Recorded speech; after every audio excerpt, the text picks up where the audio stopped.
We're so honored to have him here, Shawn Wells. Thank you, man. Thank you.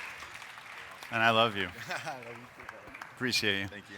Thank you, everyone, for coming out today. I know it's later in the convention. It's Sunday. People want to travel home, so I appreciate you coming out. And I want to say that I had the hardest time with this presentation. I redid it several times. I was doing it as of this morning. Like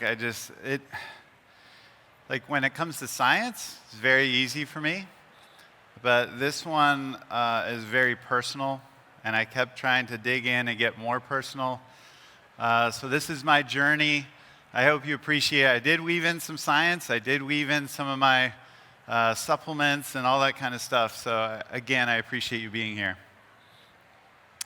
So who is Shawn Wells? Basically, this slide says I'm super, super awesome. Amazing stuff. Like, I'm living this charmed life. I was on Fox News, a nutritional biochemist. I patented ingredients, T-cream, dynamine, some of the ketones that are out here. Registered dietitian, certified sports nutritionist. I've been on the keto diet for 20 years.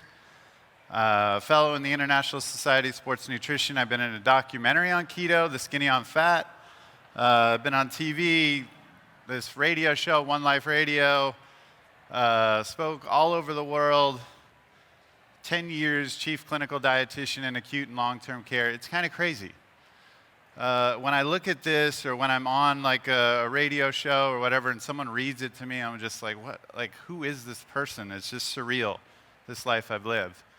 And it seems on social media that like it's even more surreal, because I've hung out with Ty Lopez. I got his phone number. Kerry Walsh, the Olympic medalist, Matt Damon, Vishen Lakhiani of Code of the Extraordinary Mind, Mind Valley, Lewis Howes, Jay Shetty. Like, just, it's surreal. But that all sounds amazing. But everything isn't as it seems, as we know. And Instagram is filtered. And this is what I mostly have been putting out, is my perfect life and how perfect I am. And I'm fit and I'm smart and this and that. And I travel the world. But the fact is, I grew up with severe depression. I grew up obese. And I have a very involved health journey that I'm going to talk about. But the fact of it is, fighting through all that gave me my purpose. It gave me my why. It's the reason I'm here. So this is me as a kid. This is I was passionate about Texas before I even knew it. So the overview of my talk: what's wrong with me?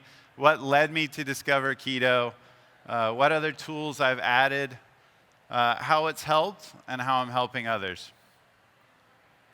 And one thing that led to this was a conversation I had with this lady, Kristen Noel, that runs Best Self. It's a magazine, website, podcast. And I opened up to her, told her my whole story, and then she wanted to put it in the magazine.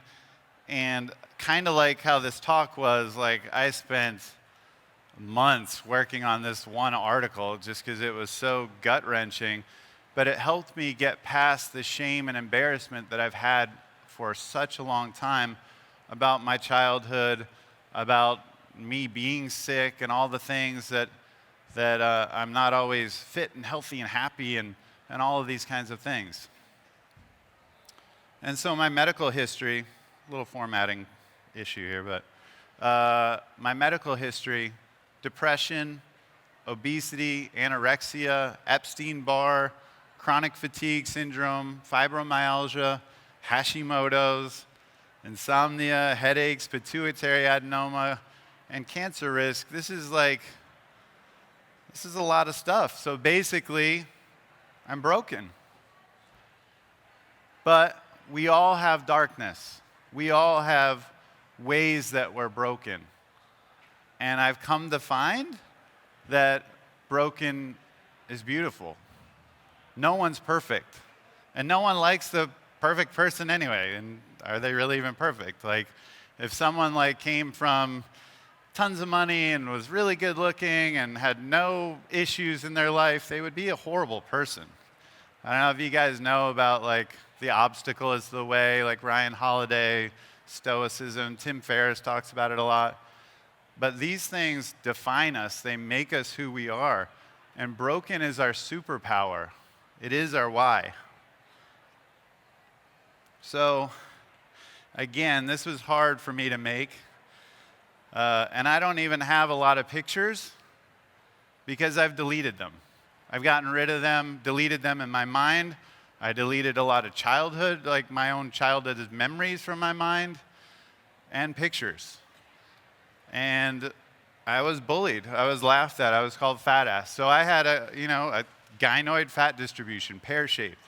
And as a young boy, that was tough. And I self-medicated. This is probably me at my skinniest, by the way, because like I said, I don't have a lot of pictures. I self-medicated with candy, junk food. So it wasn't like I just grew up and I was always eating the perfect diet and supplements and working out and, I just knew from day one it wasn't the case. But, again, sorry, you can't see that too well. Despite the bullying, despite the junk food, I got great grades. And I was a National Merit Scholar, and maybe that's where I put my focus. Is just being really good at school because I wasn't getting a lot of dates, I wasn't getting into all the sports, I wasn't getting all those things. And so I got into the school, #1 business specialty school, because people told me I needed to go out into the real world, make money. I didn't know what I wanted to do, but people told me business. So I went to this business school. And while I was there, this is like spring break forever for me, right? This is one of my pictures I was proud of where I was actually kind of in shape from using supplements back in school and I was getting ready for spring break. But I started working out using supplements, getting passionate about sports nutrition. I was reading books. There was this book, Optimum Sports Nutrition by Dr. Michael Colgan. Reading all the magazines, Muscular Development, Ironman, Muscle Media 2000. And I'd spend like hours in GNC and Vitamin Shop, like looking at all the labels. People might sit in like a bookstore and like read magazines, or books. I was like doing that with like labels. Just what's the miracle combination of something that can like unlock performance and health? And this is just the way I was thinking. And I became so passionate about it. I went to my doctor. This is about halfway through my business school. I was at a physical, and I was talking to him about all this stuff about, my dream and, like working out and supplements, do they really work? And, I expected him to say, no, supplements don't work, like a lot of doctors, especially back then, might say. But instead, he drew out a lifeline for me from 20 to 80 years old. And he said, why not be happy between here and here? And it was profound. I can tell you right now, sometimes you think you say something to someone that has no impact. This changed my life path. It literally made me who I am. I wouldn't be here if he didn't have that one little thought to me.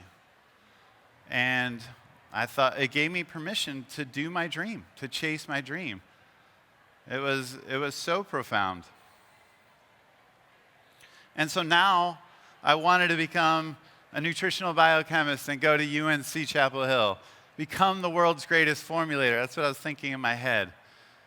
And sports nutritionist and work with athletes, inventor of new ingredients, become like a respected clinical dietitian.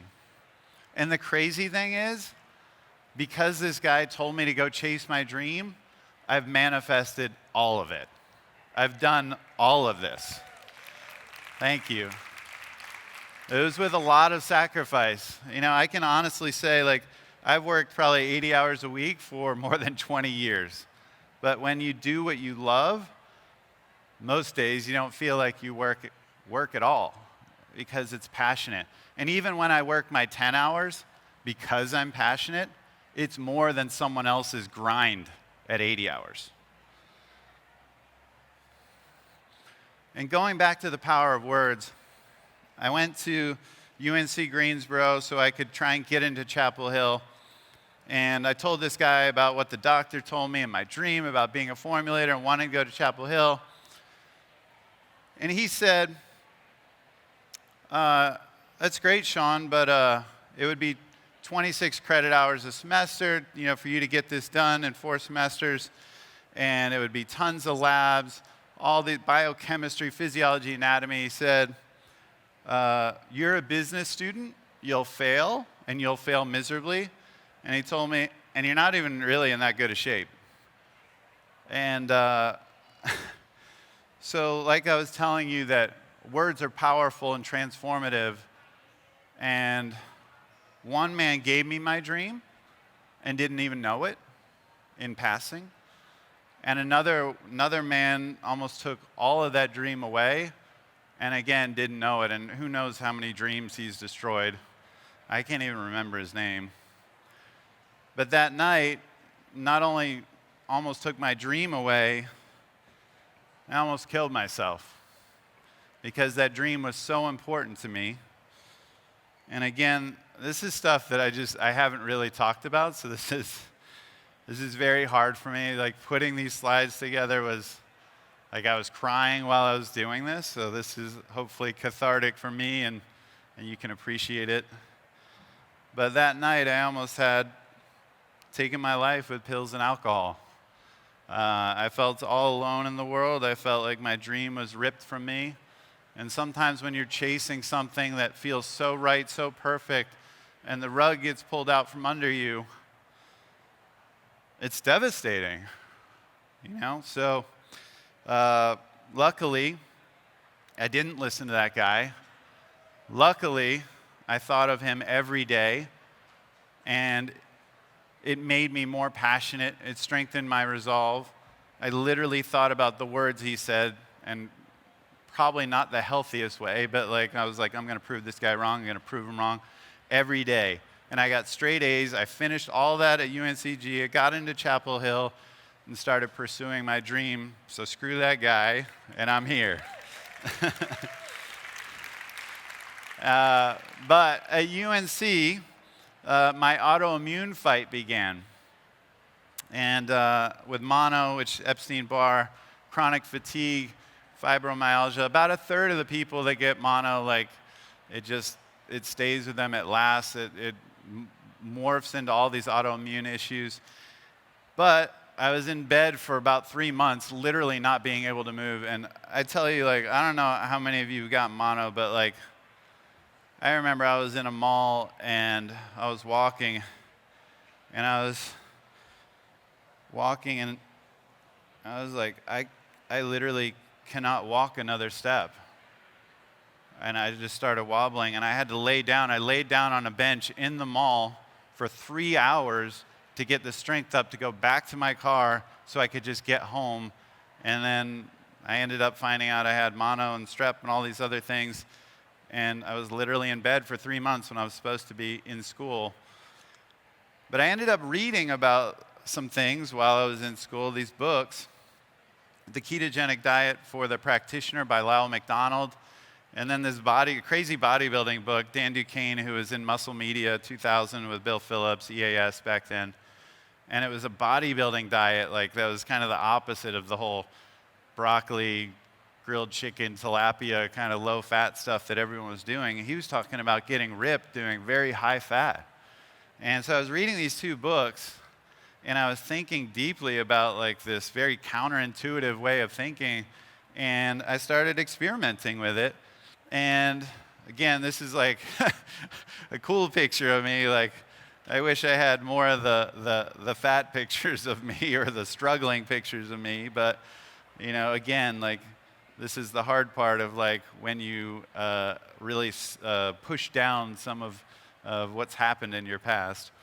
But I discovered I felt better on keto with autoimmune issues, and then even energetic in a way I haven't felt in a long time. And so this was incredible to me. And of course, I got leaner. So 20 years ago, keto became a solution for me. But it was hard back then. There wasn't the support. There wasn't the community. There wasn't the recipes, like all this stuff now. There wasn't the keto restaurants that are even popping up, keto treats, all these amazing things that are here. And there certainly wasn't a KetoCon. I mean, this in and of itself is incredible. The fact that there's KetoCon, I would have never imagined that. And there wasn't much data-wise. There's so much more data now. So up until about 8 years ago, I would waver on my keto journey. I'd be keto sometimes, and then, I'd travel, or I'd be out with friends, and a week of eating whatever, and then, oh yeah, I feel so much better on a keto. So I'd waver a little bit. So what changed 8 years ago? I got a tumor. And what made me focus on all this stuff is I couldn't focus. I literally was getting really bad headaches, pressure on the back of my eyes, all these things. It's a pituitary adenoma. My testosterone was low, my estrogen was high, my prolactin was sky high, trouble sleeping, fatigue, sexual dysfunction like libido being down, depression, all this stuff. And I was working with my doctor to try and figure all this out, and we found out that I had this, and I still do. But that's when I decided to get serious about keto. And again, sorry, you might not be able to see this well. Some of the formatting's weird.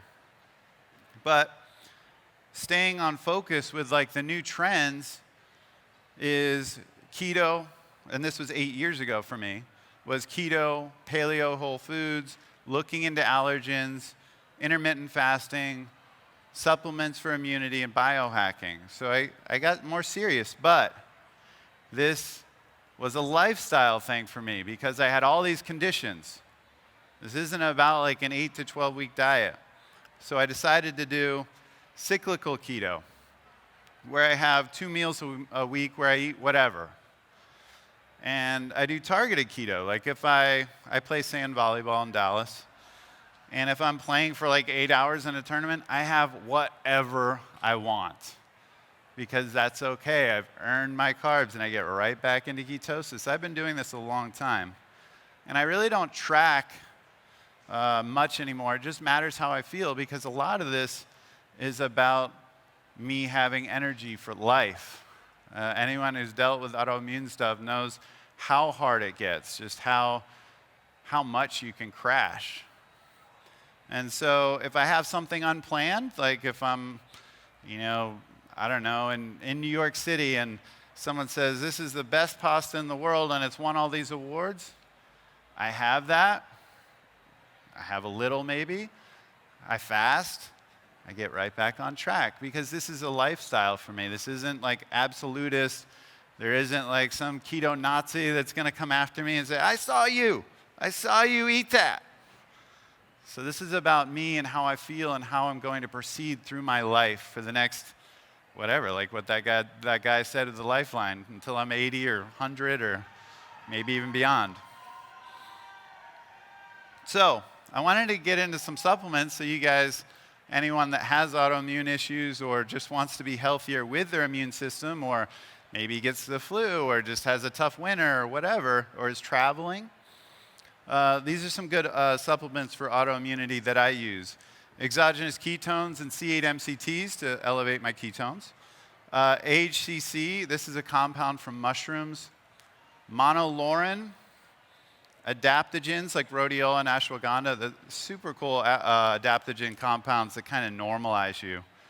L-lysine, which is a ketogenic amino acid, along with L-leucine. But lysine seems to balance the immune system and be the anti-trigger to arginine. Liposomal vitamin C and liposomal glutathione for enhanced bioavailability. Probiotics, cat's claw. And man, so some of the formatting, sorry, it's supposed to be green. But my 2 most important, and you can't see it, my 2 most important supplements for, I don't know why it's like that, for autoimmunity would be AHCC. It's expensive. 500 milligrams 3 times a day, and then L-lysine at 1 to 1.5 grams a day. And then if I'm crashing, I double or triple that dose. Lysine's very cheap, and it really works well. And I can send you guys this presentation if you just email me, so you can have this stuff, and it'll be formatted correctly. And also, if you guys have ideas for me and think you can help me with my journey, I welcome it. So please email me. I'll have all that at the end. But this is me trying to be a keto savage here, like Robert Sykes or Danny Vega. I work out 5 days a week, but recently I've been traveling so much because things are taking off. I'm trying to figure out how to balance my life like that. I have real stuff I deal with too, like how do I try and stay in shape but travel all the time? Do keto when I'm traveling all the time and in airports. I'm figuring all that out. But this is my best practice. Keto, working with an immunologist, allergist, because there certainly are allergic triggers. Paleo whole food, fasting, time-restricted feeding, daily exercise, and whatever exercise looks like for you. At least take that walk after you eat. There's some really great data on blood sugar and just taking a 10-minute walk. If you can do that, great. Meditation, gratitude, supplements, sleep, BioStrap or Oura Ring so you can track some of your biometrics. Circadian rhythm. Circadian rhythm is critical, guys. The body follows a 24-hour cycle, and it's your sleep-wake cycle, and the circadian rhythm goes in tow with that, and it affects your hormones, neurotransmitters, body processes, quality of sleep, disease risk, health, and mortality. They've shown that the night shift workers have a risk of living 20% less long. Dramatic impact. And diabetes risk goes way up when you sleep less than 7 hours. Cardiovascular disease risk goes way up. And we're exposing ourselves to all this blue light at night with their HD TVs and the phones in our faces and all that. And it's destroying our circadian rhythm. We aren't releasing melatonin because we've got all this light exposure. And then some data by Dr. Sachin Panda says that we really shouldn't be eating at night when it's dark because that's unnatural, that we should only be eating in the daylight window. And so we're really messing up our circadian rhythm lately, and it's impacting our health. And it does impact specifically mitochondrial health, which gets into why I think keto works with autoimmunity. There's not really good answers here. There's not a lot of research.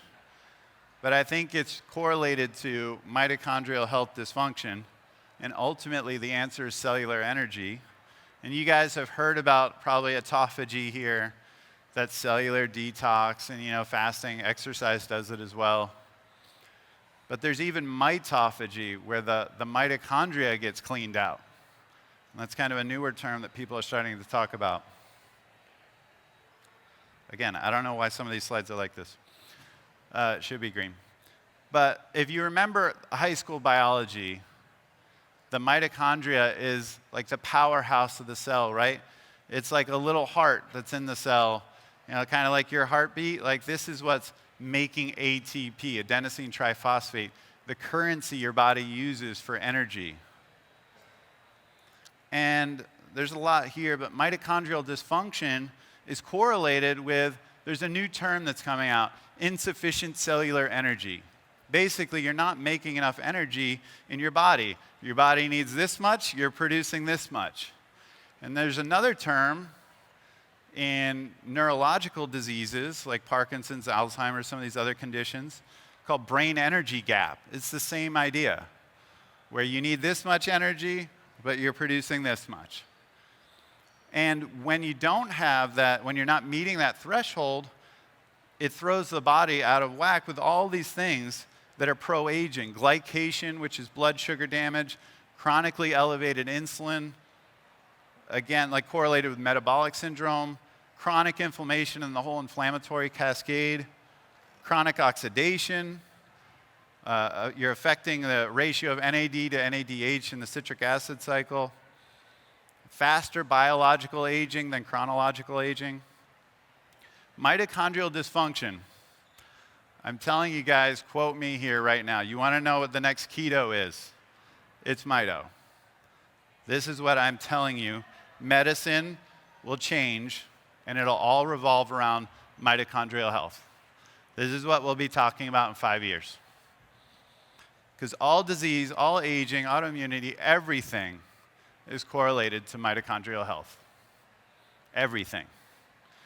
And I could reshape medicine right now if I was looking at just 2 or 3 labs from every person, but we don't look at them. Like I said, when the mitochondria is dysfunctioning, you have glycation, blood sugar damage, inflammation, and oxidation. If I was looking at hemoglobin A1C for glycation, if I was looking at CRP for inflammation, and maybe oxidized LDL for oxidation, we could reshape medicine. I could say, oh, you're aging too fast right now biologically. Oh, you have a high chance of getting a host of diseases or autoimmune conditions. But we don't look at those. We look at hemoglobin A1C once you're diabetic. We look at CRP once you have heart disease, if we look at them at all. So is keto great for fat loss? Yes, we know that. There's people here that have lost 100, 200, 300 pounds. It's crazy. But it's so much more. And the reason it's so much more is because it improves mitochondrial function and mitochondrial biogenesis, creating more mitochondria. And it reduces glycation and insulin. It reduces inflammation, reduces oxidation, improves that NAD to NADH ratio, provides that alternate fuel source, because we're dual fuel, over glucose. And again, shortens that gap, that brain energy gap or insufficient cellular energy state. Reduces telomere shortening. And so basically, basically you're able to produce more energy via the mitochondria working better and having more of them to do so. So things that improve mitochondrial health, surprise, it's all the things that improve your health, right? So it's keto, whole foods, exercise, low sugar, low alcohol, reduced stress, etc. Makes sense, right? And so I wanted to give you some supplements too. The best mitochondrial supplements, PQQ, CoQ10 for this gets nerdy with like mitochondrial stuff, like electron transport chain. There's some ingredients called NMN or NR for the NAD to NADH ratio in the citric acid cycle. Some people might know it as the Krebs cycle. But really the best thing is doing an NAD IV. That's a new thing. A lot of people are talking about in anti-aging. Berberine and cinnamon reduce glycation. I'm telling you right now, berberine is the most important supplement anyone could take, even above a multivitamin. Even when you don't have blood sugar issues, even when you're not overweight. It's powerfully anti-aging. I think it's the most important thing you could take. It affects everything when it comes to aging. CBD and curcumin for reduced inflammation. EGCG from green tea, resveratrol from red wine, pterostilbene from blueberries. These all reduce oxidation. And more cellular energy equals less fibromyalgia, less hypertonic muscles, which means like knots and cramps. You know, like when people are like, if they give you a massage, they're like, man, your muscles are tight. That's because they don't have that cellular energy. Less brain fog, less chronic fatigue, more life energy. And so the Keto Miracle that everyone's talking about, I mean, how many of you heard like, what, does this diet do everything? It's like, you know, people are like, this is ridiculous. This is like, okay, like a diet for fat loss, I get it, but cancer and Alzheimer's, blah, you know, all these things, right? Like, it's ridiculous. But the reason that it's working on epilepsy, cancer, diabetes, all these things is what I was telling you, mitochondrial health, an alternate fuel substrate. Your body not being thrown into inflammation, glycation, and oxidation. So this book, I don't even know this book, but the Keto Miracle, I mean, it's true. It really is a miracle. And do I still struggle? Yes. This isn't cured. It isn't over. I still crash. I work 60 to 80 hours a week. I'm in different time zones. I travel about 2/3 of the year. I have stress, lots of it. But now I know what to do. And so I'm a rogue dietitian saying, eat high fat. There's not many dietitians saying this, but I'm one of the few. I think I'm like the only male dietitian as well. Like, there's basically none. And now my mission is to educate and empower. And I say, screw medical standard of care. Thank you. It's frustrating to give low-fat diets to people with cardiovascular disease. It's frustrating to give carbs all day long to people that have diabetes. It's frustrating. And we know, and like, don't even get me started on cholesterol is ridiculous. And the whole cholesterol thing is a farce. So I want to change it and heal people. And so now you know my why and why I'm passionate about keto.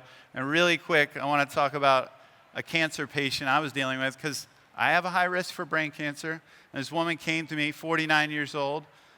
She had glioblastoma multiforme, brain cancer, stage 4, super low prognosis. In general as a disease, obviously with her where she's at, very bad, because she was given 6 weeks to live and taken off of chemo and radiation, and doctors had written her off. So I gave her a protocol. Now I should say, I told her, talk with your oncologist. I don't want the liability. This is what I would do in this scenario. Hyperbaric oxygen chamber 2 to 3 times a week, strict ketogenic diet, IV vitamin C, whole food, exogenous ketones, C8 MCTs, PQQ, CoQ10 for mitochondrial health, CBD, berberine, curcumin for glycation and inflammation, creatine, betaine for methylation, which is important in cancer, and then HMB-free acid for lean body mass. And this is what happened 6 weeks later when she was supposed to be buried and in the ground. She was alive with an 80% reduction in her tumor, with no chemo, no radiation, no drugs. This was the power of keto and the power of food. So this is, thank you. This is empowering, it's exciting, but it's also frustrating, right? Because no one told her. I got this text message from her. I asked her, did anyone tell you about keto? She said, no. No one but you. So this is my why. This could be me with brain cancer. So changing lives is changing my life. And my story, her story, your story, this is strengthening my resolve to teach, to speak up, and be honest. And keto, paleo, biohacking, and you guys are keeping me alive. And if you want to hear more about like a kind of a deeper dive into my autoimmune journey, I did a recent podcast with this guy, Chris Gethin, and it's really good. He's an amazing guy. I love this human. He's incredible. And we all have our stories. We've all been bullied. We've all been body shamed, abused, suicidal, depressed, sick, have autoimmune issues, cancer, Alzheimer's, Parkinson's, diabetes. Keto has changed our lives permanently. I mean, how many of you here have been through trauma and keto is helping you get through that? Like disease, trauma, you've been through it, right? There's a lot of stuff going on, and the stories are so much deeper here than about like some low-fat diet or, like the celery juice diet, or like keto is transforming people. And it's creating a community. It's creating real friendships. And I'm so thankful for this keto community and how nurturing it is and how uplifting it is. And so I love this keto transformation, keto love. I mean, that's what it's all about. And I really appreciate how supportive you guys have been to me, and I'm here for all of you. And these are I have a million sources of inspiration on keto, and a ton of you are here right now. Josh Perry, Jenny Lynn, there's so many people that I love and look up to. This guy right here, it's such a great community. It really is. You guys are blessed to be here. And so I just want to say thank you very much for listening. And again, I'm here for you. If you need my talk, I can send it to you. And please send me your feedback if you have ideas for me. Thank you. Okay. All right. I have 5 minutes for questions, if anyone has questions.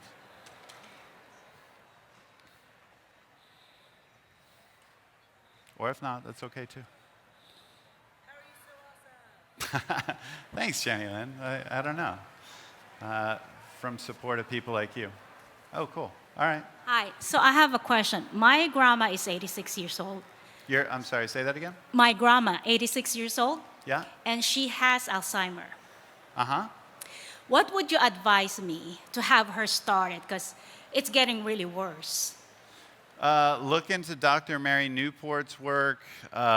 Certainly, I would, again, look at things like all the stuff I mentioned, like if she can be on like ketone esters or, ketone salts, C8 MCTs, whatever it takes to boost up ketones, and then working on that mitochondrial health as well, and reducing the inflammation and glycation. Berberine is powerful to increase ketones too. So those are the things I would do. But it's hard with Alzheimer's too. Like sometimes you just want them to eat. It depends on where she's at. Some people that are demented eat well. Some people don't. So it just depends. But you can make like a high-fat keto cookie or something. Maybe like some fat bombs or something that have MCTs and whatever, a high fat that could help with her. Would you have any idea how long you think it's gonna give an effect on her once I started giving it to her? It can be dramatic right away, like within a week. Very much. Yeah. Thank you for taking my question. Yeah. I've been keto for about 4 years, lost majority of my weight back. Lost what? Lost about 80 pounds. Oh, nice. But I have what? Closer? Okay. Lupus, Sjogren's, RSD, that were in remission while I was losing the weight. Unfortunately, for some reason, with no cheating and no reason, I came out of remission with all three. What would be your one bit of advice or one couple things I can do to get back so they're not bullying the keto? And I need 20 more pounds to go, and it's been 2 years stall. So Controlling inflammation, glycation, oxidation, raising your ketones, like by using some of these supplements I talked about. So raising with Yeah. ketones. Yeah. Okay. All right. But also, like I said, taking berberine, curcumin, CBD, controlling some of these aspects of mitochondrial dysfunction. Would you recommend a more carnivorous diet or greens and meat? I didn't catch that. Say that again. Would you recommend being a carnivore to help, or greens with leafy greens or meat together? I think carnivore, vegan, in between. There's ways that you can eat junk food, garbage in all of them. Like you can be junk, garbage, keto. Like it doesn't matter. So you can be vegan and be healthy. You could be carnivore and be healthy. It just depends on how you're doing it. Like I think with carnivore, you'd have to eat nose to tail. If that's something that you can keep up with for the rest of your life, great. I mean, this is about a lifestyle thing. So whatever is maintainable for you to stay in ketosis. Thank you very much. Hey. Hey, thank you so much for your presentation and opening Thank you up. for Really being you. appreciate that. My question is on infrared sauna and cryotherapy. What are your thoughts on that in terms I of love both of them. health? Cryotherapy, cold exposure, again, it goes back to that the obstacle is the way is kind of like a mentality. The physiologic version of that is hormesis, if you've heard of that. That's like challenging your body with stressors, and then it adapts and becomes stronger. And so cold exposure, there's a lot of stuff that's coming out now, cryotherapy, cold plunges, and then hot exposure with sauna therapy, all this data. And then there's even contrasting where you go back and forth, cold to hot, cold to hot. It's even better. So you're seeing that there is more brown adipose tissue activation, mitochondrial biogenesis, insulin sensitivity improvements.